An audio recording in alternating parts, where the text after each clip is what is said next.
I remember having a conversation with my mother, and she was encouraging me to go to bed early so I'd get a good night's sleep. And so I said, Ma, why? Why should I go to bed and get a good night's sleep? She says, so you can get up and be refreshed in the morning and do well in school. I said, why do I need to do well in school? She says, so you can go to a good college. I said, why do I need to go to a good college? She says, so you can get a good job. Why do I need to get a good job? So you can have a family and have a house and have the nice things of life. And I said, well, okay, if I have all those things, then what? She goes, then nothing, that's it. I said, is that all there is? Being the only son of a Jewish mother, I was made to feel like I was the center of the universe. It was all about me. And then in the world, when it wasn't about me, it was shocking to me. And I wanted it to be about me.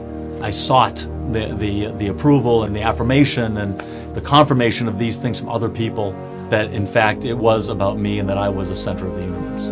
I went to a private school and we had to study the life of Jesus at that private school. And I didn't like Jesus, but I wanted to hear from my own rabbi why we don't believe in Jesus. And he explained to me that he couldn't be the Messiah because when Messiah comes, he'll bring peace. And since Jesus has already come and there is no peace, he could not be the Messiah. And that satisfied me for about 7 years. And I was totally satisfied with that answer. It made sense to me. In college, I became a theoretical Marxist. I believed that what the world needed was radical social change, that instead of people competing against each other in the marketplace, that government would come and would create an equal playing field, and even more than that, would create equal outcomes for everyone in the culture. If we could get rid of the competitiveness and the adversarial relationship that I saw in the culture, and we could work towards cooperation, we could create a better world together. And I really wanted to make a better world. That was I saw this as a source of significance and purpose in my life, that I could help bring about a better world for mankind. The only problem with my convictions about social change and making a better world was the problem of the brokenness in people. My own personal brokenness, I saw that, my own selfishness, my own pride, my own lust, my own greed, all of those things in my life.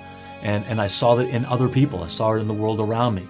And if there was something wrong with us, if there was something wrong with people, then changing social systems wouldn't make any difference. It would just be the same thing over and over again. So in my freshman year of college, I hear a knock on my door. I open the door, and there's a young man there. And he looks at me, he goes, "Hi, my name's Paul, and I'd like to talk to you about establishing a personal relationship with Jesus Christ." I thought, whoa, it took me by surprise, and I said, "I'm sorry, I'm Jewish." He goes, "That's okay, so is he." I said, yeah, you're right. Yeah, I said, come on in. So I invited him in the room.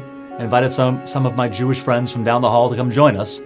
And then he began to explain to us why Jesus was the Jewish Messiah. So the questions that I came to college with stayed with me. And I realized if there was no God, there was no hope. That led me on a quest, on a search. And in the process of that search, I came across the prophecy in the 53rd chapter of Isaiah. And I remember reading it and thinking to myself, what's Jesus doing in my Bible? I was surprised as I read it that this was from the prophet Isaiah, the Jewish prophet. And I said, what's Jesus doing in my Bible? And I began to think, why didn't the rabbi tell me about this? Why didn't he tell me that there was a picture of Messiah other than Messiah bringing peace, but a Messiah that was going to suffer and die for us? After college, in order to make extra money, I worked nights and weekends for a kosher caterer in Boston. One night, April 30th, 1980, I was at Temple Sinai in Marblehead, Massachusetts. I was there for a donor dinner, serving a donor dinner. I was asked if I would pack up the truck so everybody else could go home and just I would be left. And I said, fine. So everybody else left. The ladies had their fundraiser inside the shul, and I was outside with a cup of coffee and a cigarette and just thinking about life. All of a sudden, inside the synagogue, the women started praying. Their prayers began to remind me of my own searching and my own struggle, my own journey that I was on. And I started thinking about Jewish history, and I started thinking about David, and I started thinking about Jesus. Is Jesus the Messiah? Is it really important who the Messiah is? Is Jesus the Son of God? Is he God? Did he ever say he was God? And couldn't he have just meant that he was close to God and intimate with God?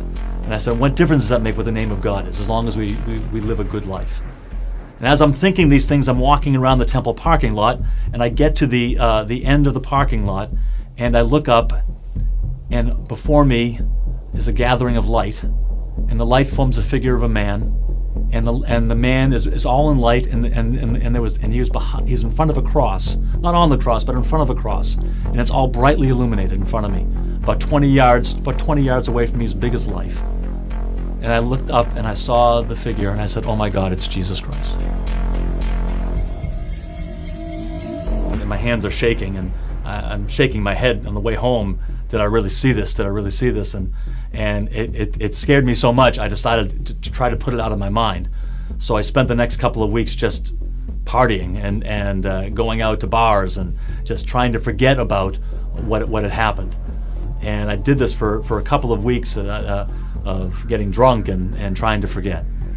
I woke up one morning, I was living at home at the time, and I woke up in the morning and I was getting my orange juice in the kitchen, and my mother looks at me and says, "Rich, what are you running from?" So I came to realize that I wasn't the center of the universe, that God was, that it wasn't about me, it was about Him. And it was about me investing my life in His purposes that He had for me.